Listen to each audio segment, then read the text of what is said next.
Muy buenas a todos, yo soy Nico y bienvenidos a un nuevo episodio del podcast Legado Avatar, en esta ocasión el episodio número 13. Continuamos hablando del universo Avatar de forma cronológica, aún inmersos en la época de Aang, y es momento de hablar y analizar La Brecha, la tercera de sus 6 trilogías de cómics. Agradezco como siempre su continuo seguimiento del podcast y les recuerdo que así como pueden escucharlo en Spotify, también pueden verlo en formato de video en mi canal de YouTube y por supuesto también pueden seguirme en mis redes sociales, especialmente en mi página de Instagram Legado Avatar, en donde subo contenido de todo tipo de forma diaria. Sin nada más que decir, comenzamos.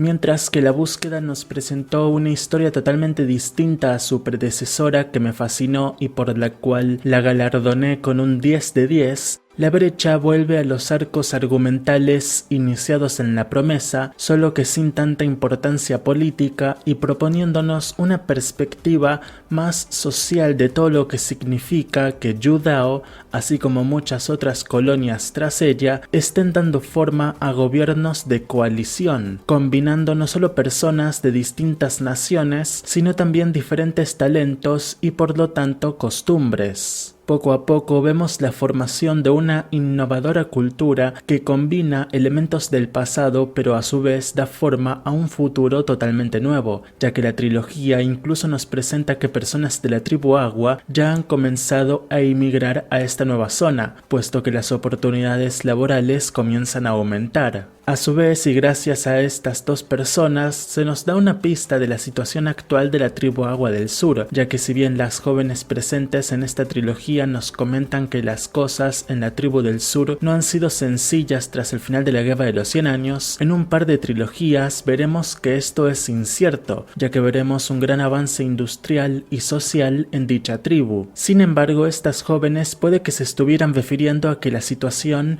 no es fácil para los locales, ya que, como veremos luego en la trilogía Norte y Sur, la cada vez mayor presencia de los norteños comenzó a amenazar a los sureños. Pero bueno, eso ya es un tema de Norte y Sur que trataremos la próxima semana. Volviendo a La Brecha, el conflicto en cuestión es el choque entre el pasado y el futuro, entre la tradición y la modernidad, y quienes se embanderan en estos conceptos son dos personajes que conocemos muy bien, Aang y Toph. Ya luego hablaré de ellos en profundidad en la sección de personajes. La historia, como concepto en general, fue muy interesante, pero me temo que la primera parte fue un desperdicio total de páginas. No pasó absolutamente nada y lo poco que sucedía no tenía fuerza alguna, eran momentos breves, choques suaves y no nos dejaron ver ni un atisbo del elemento espiritual de la trilogía ni siquiera en el final. Sí que tengo en cuenta, claro, que el conflicto iniciado entre Aang y Toph encuentra una pronta solución porque tiene sentido que por ser amigos de ya un par de años, ambos ya se conocen bien y saben qué límites pueden cruzar y cuáles no. Y si bien Toph cruza varios más de los que cruza Aang, este es un ente que vive del perdón y la aceptación a lo turbulento, por lo que a decir verdad, ella es bastante afortunada. La segunda parte es mucho más informativa y abierta con respecto a la historia principal, pero seguí sintiendo una suavidad extrema en cómo se abordaron varios eventos y encuentros de personajes. En específico hablo del reencuentro entre Lao Beifong y su hija Toph. Sentí que esas escenas fueron demasiado débiles a nivel argumental y que no se atrevieron a darnos ningún diálogo en verdad interesante. También tengo que agregar que sí que me di cuenta de que gran parte de que la historia no me esté pareciendo para nada interesante es por el hecho de que ya la conozco desde hace varios años. Sé bien qué va a pasar y quizás es por eso que estoy siendo bastante más crítico con el camino hasta llegar a esa conclusión, pero también debo decir que esto mismo me pasó con las dos trilogías anteriores y que con La Búsqueda, por ejemplo, me llevé una grata sorpresa por lo bien edificada que estuvo la historia principal. En esta ocasión, lamentablemente, encuentro muy poco anhelo por ver más. Siento incluso menos interés por la historia que el que sentí en su día por La Promesa,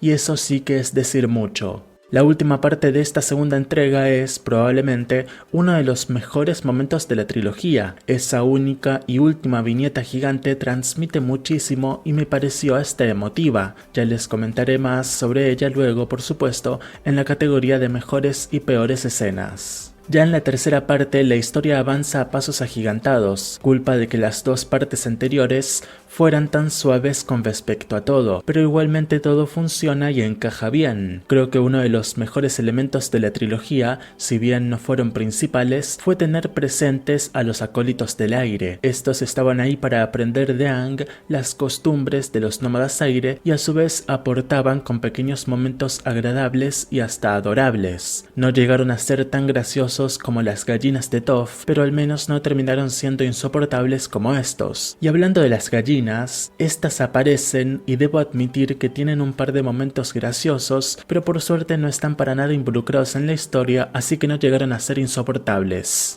Cuando la historia ya terminó, me sorprendió para mal ese salto de tiempo de 3 meses. Me pareció demasiado exagerado, en especial porque esta trilogía, temporalmente, va muy de la mano con las trilogías que le siguen, Humo y Sombra y Norte y Sur, por lo que sentí que este salto de tiempo fue innecesario, en especial cuando luego tienes a Toph comentándole a Satoru que no la ha invitado a visitar la refinería a pesar de llevar 2 semanas abierta otra vez. Pero bueno, es algo muy mínimo que voy a ignorar. En fin, volviendo a la historia en general y ya poniendo fin a este análisis principal, La Brecha es una historia bastante tranquila que tiene un aumento gigantesco en el final, subiendo sus escalas en todos los aspectos y convirtiéndose finalmente en una trilogía muy inestable, pero que a su vez logra cumplir su objetivo de poner en el punto de mira el avance industrial del mundo Avatar, con todas las implicaciones sociales y culturales que esto significa, a su vez que no se permite olvidar el aspecto espiritual que Aang como Avatar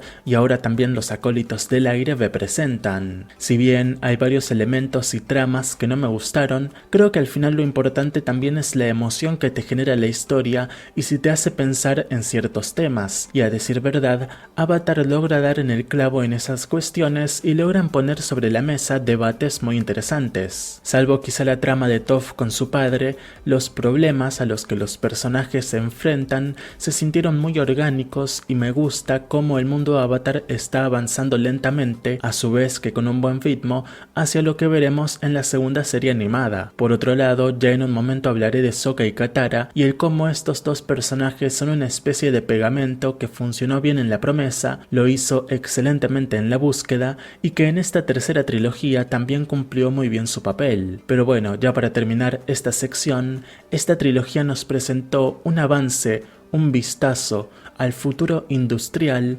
espiritual e incluso social del mundo Avatar, y por lo menos en eso creo que acertaron.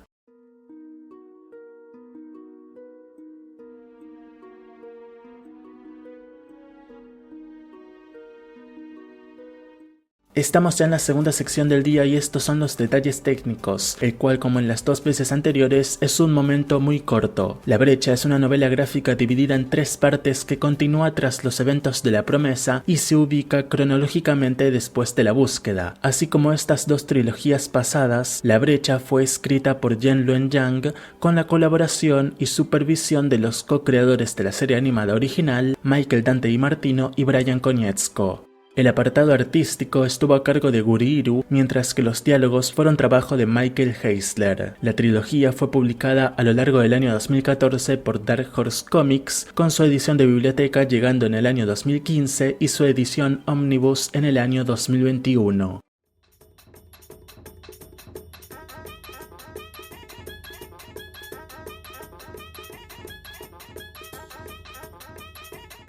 Ahora sí pasamos a hablar de los personajes de la trilogía, dividiéndolos en 2 grupos, mejores y peores. Pero bueno, con esta trilogía se me ha dificultado bastante hacer esta división, así que vamos pronto a buscar entender un poco el por qué ciertos personajes se comportaron como lo hicieron durante la trilogía.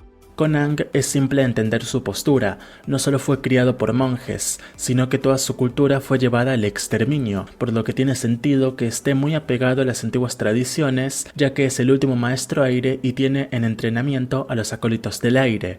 Con Toph, no obstante, hay una forma simple y una forma compleja de entender su posición en esta historia. Por un lado, sí, es una chica moderna en el sentido de que le gusta la tecnología, controla el metal con el que están hechas las máquinas y tiene este trauma interno con su familia que vemos simbolizado apenas al inicio de la trilogía. Pero por otro lado, me costó mucho tomármela en serio en su posición por lo poco comprometida que estaba en verdad con la causa. Durante la trilogía, vemos a Toph moverse mucho por sus sentimientos y la verdad es que no parece importarle mucho cualquier cosa que sobrepase el cómo se siente y el cómo o el dónde está cómoda. Primero que nada, Toph se mueve o es movida a partir de su propio egocentrismo, el cual sabemos no es poco. Queda evidente entre las primeras páginas que el autor tiene plena intención de convertirla en una especie de antagonista de Aang y todas sus tradiciones, con viñetas tan simples como Aang explicando todo lo que harán durante el festival de Yangsheng y Toph soltando un eructo. Luego, ya inmersos en la aventura, Toph tiene estos recuerdos de su vida en Gaoling y esto le impide formar parte de, por ejemplo, las reverencias a la estatua. Y aquí es importante destacar que Aang estaba dispuesto a aceptar esto, pues en sí es una persona muy respetuosa y que siempre busca comprender cómo se sienten los demás. Pero Toph de inmediato se pone a la defensiva y no solo eso, sino que a la ofensiva, atacando e insultando las tradiciones que tanto le importan a Aang. A decir verdad, Toph me pareció una total maleducada en la primera parte, con su comportamiento complejizándose e incluso justificándose a medida que avanza la historia en las siguientes dos partes, pero que nunca dejó de parecerme totalmente incorrecto y de muy mal gusto. Está bien que debemos entender su dolor por la presión paternal que vivió y todo eso, pero ella no buscó en ningún momento entender la posición tan difícil y hasta dolorosa en la que se encontraba Aang. Mientras que Toph pudo elegir no volver a tener a sus padres cerca, a Aang esto se le quitó sin que pudiera hacer nada al respecto, por lo que si bien la entiendo, me es imposible aceptar las acciones y decisiones de Toph durante la trilogía. Es por esto que decidí incluir a Aang entre los mejores personajes, mientras que a Toph le incluyo entre los peores. Paso ahora a hablar de Sokka y Katara, dos personajes que, como mencioné antes, continúan siendo de total soporte en cada historia en la que se encuentran involucrados, con esta no siendo la excepción. Mientras que Katara funciona perfectamente como la compañera de Aang, Sokka aporta con momentos divertidos como el del explosivo que intenta apagar de un soplido. Por último debo mencionar a Satoru, quien si bien no puedo considerarlo como uno de los mejores personajes, a decir verdad no estuvo tan mal en la historia. De hecho no estuvo mal en lo absoluto, simplemente que no alcanza a ser tan bueno como para incluirlo entre los mejores, pero sí que protagoniza una muy buena escena que ya comentaré luego en la sección de escenas. Pasando ahora a los peores personajes, ya mencioné a Toph, a quien a decir verdad me costó mucho ver metida en este grupo, pero sí, me desagradó durante toda la trilogía y su trama con su padre no tuvo la fuerza o influencia general necesaria como para importarme en lo más mínimo. Aunque suene feo llamarla la peor personaje de la brecha, así es como lo veo lamentablemente. Sin embargo, Toph no se queda sola en este grupo, ya que otro de los peores personajes de la trilogía, por no decir que el segundo peor, es Loban, el tío de Satoru. Y sí, sé que luego en el final se arrepiente de todo lo que hizo y tal, pero eso no quita que durante la historia fue insufrible verlo y escucharlo, o bueno, leerlo ya que son globitos de diálogos, no lo escuchamos en sí. En fin, que fue junto con Toph el peor personaje de la trilogía. En general, y según se puede ver, ningún personaje brilló especialmente en la trilogía, cuestión que me decepciona un poco la verdad, pues hace un par de años esta solía ser mi trilogía favorita. Si les soy sincero, no sé qué pasó.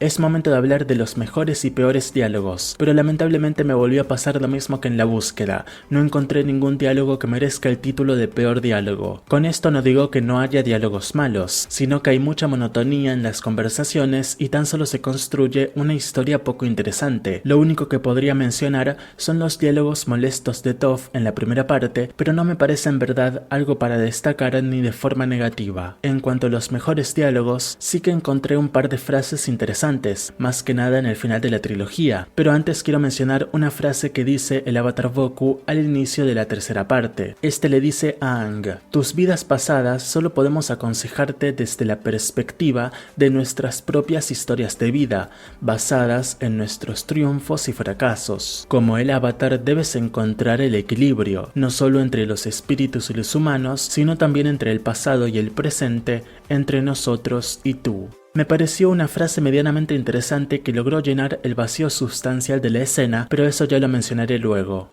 Ahora ya sí, en torno a las últimas páginas de la tercera parte, es donde tienen lugar las mejores frases de la historia. La primera de estas la pronuncia el general Old Iron en la página 66. Este dice: cuando la frontera entre nuestros dos mundos crea una brecha, el avatar siempre está de parte de los humanos. El avatar es, al fin y al cabo, un humano. Para la página 71, Katara continúa cumpliendo perfectamente su papel y le dice a Aang: no creo que el pasado y el futuro estén separados, están conectados, ¿comprendes? Por el presente, por nosotros.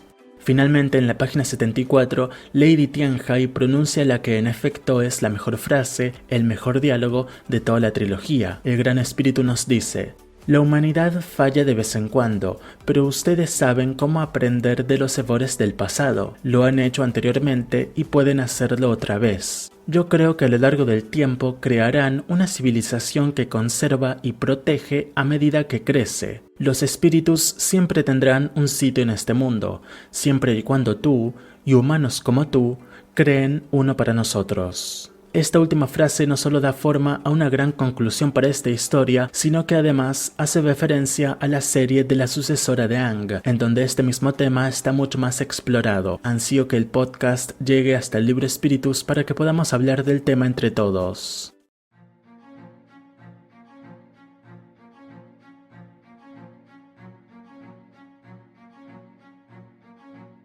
Estamos ya en la quinta sección del episodio número 13 del podcast Legado Avatar y es momento de que hablemos de las mejores y peores escenas. Comienzo por las peores y es que la primera parte está llena de ellas. Básicamente cualquier momento en el que Toph insulta o falta el respeto a Aang y sus tradiciones es un pésimo momento. Vuelvo a decir lo mismo de antes, entiendo por qué Toph se comportaba así, pero creo que fue demasiado exagerado y desentonó en varias ocasiones, terminando por ser desagradable, en especial si tenemos en cuenta que los acólitos del aire estaban en todo momento tan entusiasmados con todo lo que estaban aprendiendo y viviendo. El peor de todos esos momentos, sin duda, fue cuando todos se están inclinando 4 veces ante la estatua de Lady Tianhai, momento en el que vemos que hasta Momo se está inclinando. ¿Cómo Toph pudo no hacerlo? Y dando un salto a la tercera parte, otra de las peores escenas que noté fue cuando Aang vuelve a conectarse al avatar Voku. Esa escena se sintió carente de una verdadera emoción de reencuentro, o quizá fue ese abrazo tan raro que ni bien dibujado estuvo, lo que hizo a toda esa escena lucir muy mal. Si bien luego cuando Aang saluda a Kyoshi y Kuruk se recupera cierta gracia y naturalidad, pero sí que es, según mi opinión por supuesto, uno de los peores momentos de la trilogía. Y pasamos pronto a las mejores escenas, en donde tengo varios momentos para destacar. La primera escena a destacar es cuando Toph está yendo a ver a su padre en su oficina, momento en el que suelta algunos comentarios hirientes en contra de Satoru y este, para mi grata sorpresa, se planta firme ante sus acusaciones y defiende su posición. Si bien Toph tenía cierta razón en que el tío de Satoru, Loban, era un mal tipo que lo tenía como su sirviente, no tenía ningún derecho a inmiscuirse tan descaradamente en su situación familiar y me alegro que Satoru no se dejara pisotear por Toph. Podrá haber sido su fan número 1, pero ante todo estaba su propia compostura. Bien por él. Como mencioné previamente, la viñeta final de la segunda parte, que se extiende por toda una página, fue uno de los mejores momentos de la trilogía. Ese momento, seguido por la escena inicial de la tercera parte, en la que tanto Satoru como Lao hablan con Toph, es una escena que transmite la esencia más pura de Toph Beifong y a decir verdad hasta la sentí un poco emotiva. Otro momento que quiero destacar es ya en el final, cuando Aang y Toph se disculpan el uno con el otro, con más disculpas viniendo por parte de Toph, todo se ha dicho, y se terminan dando un abrazo. Esa escena me pareció muy adorable y justa. Son buenos amigos después de todo y aliados ante las injusticias del mundo, por lo que obviamente todo lo mal que se trataron previamente es un capítulo más en la larga vida juntos que tienen por delante. Pero esto aún no termina, pues me falta mencionar la mejor escena de toda la trilogía y posiblemente una de las mejores de entre todos los cómics, y por supuesto que me estoy refiriendo al triunfal y épico regreso del vendedor de coles, quien en esta nueva locación tiene su propia tienda donde vende incluso galletas de col. Fue una alegría inmensa volver a verlo, y lo mejor es que su aparición no se quedó solamente en momentos graciosos, sino que nos dieron una pequeña pista de su interés futuro en la mecánica, que quienes vimos la nueva serie sabemos en qué terminó exactamente.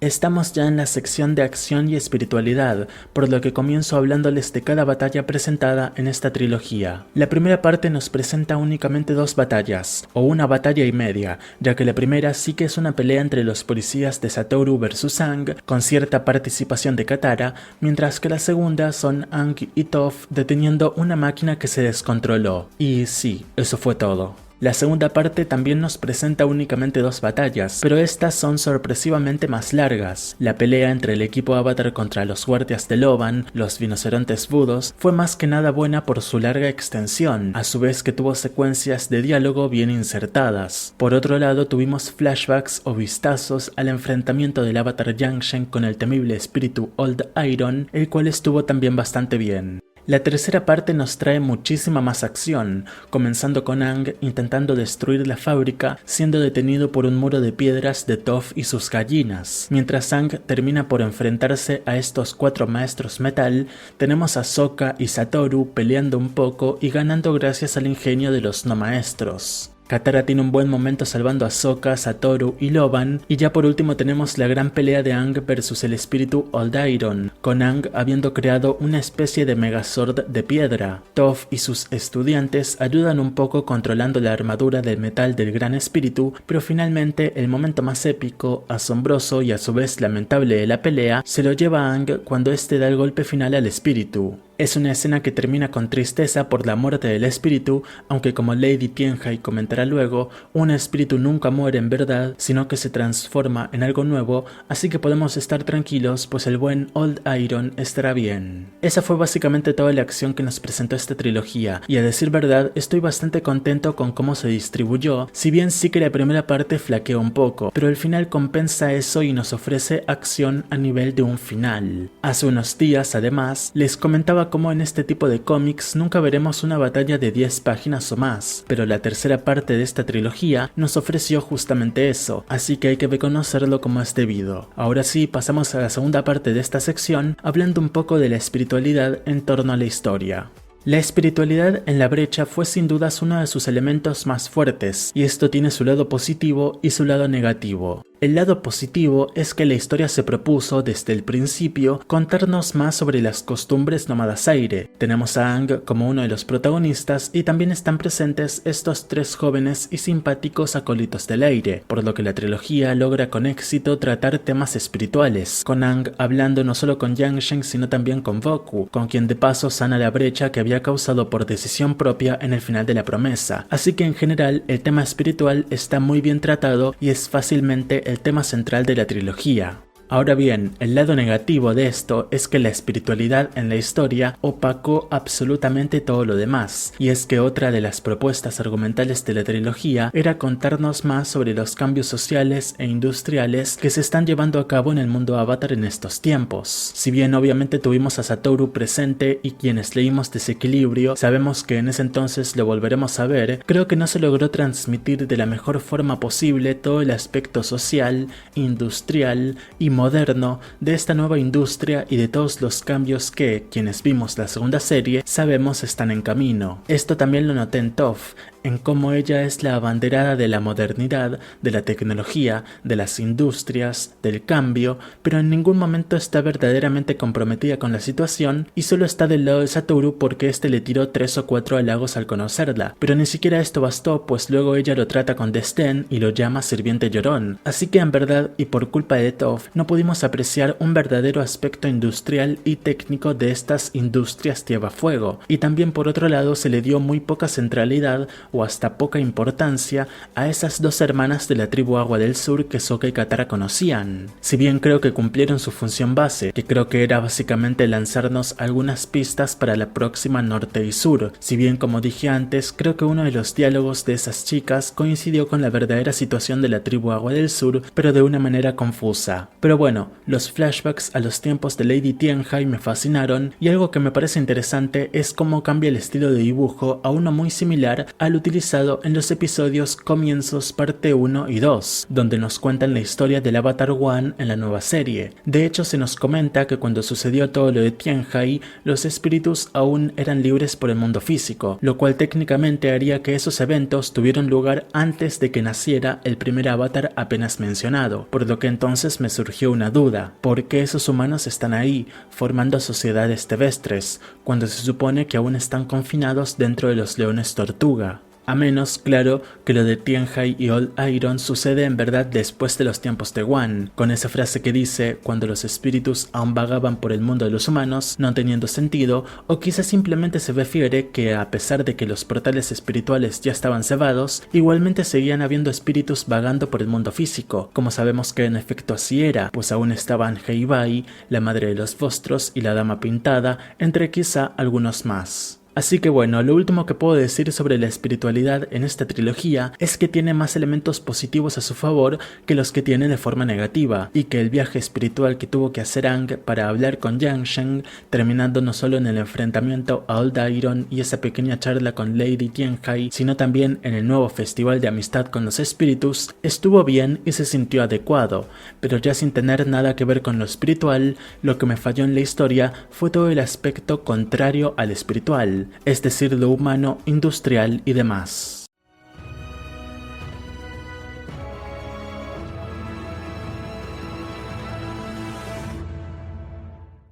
Estamos ya en la última sección del día, la conclusión. Hace un par de años, La Brecha era mi trilogía de cómics favorita. Las frases que mencioné como mejores eran de mis favoritas en toda la franquicia, y si bien sigo teniéndolas en una muy alta estima, el versus de Aang y Toph en este cómic no me gustó tanto como quizá llegó a gustarme en el pasado. Vuelvo a decir que entiendo el por qué Toph actuó como lo hizo, pero creo que toda su trama familiar, el motivo por el cual se comportó tan mal, no estuvo bien explorado y fue de los elementos más débiles de la trilogía. La inconsistencia argumental que también vimos en la promesa de que la primera parte sea muy suave o insignificante y todo lo bueno o valioso esté amontonado en la tercera parte es otra cuestión a tener muy en cuenta.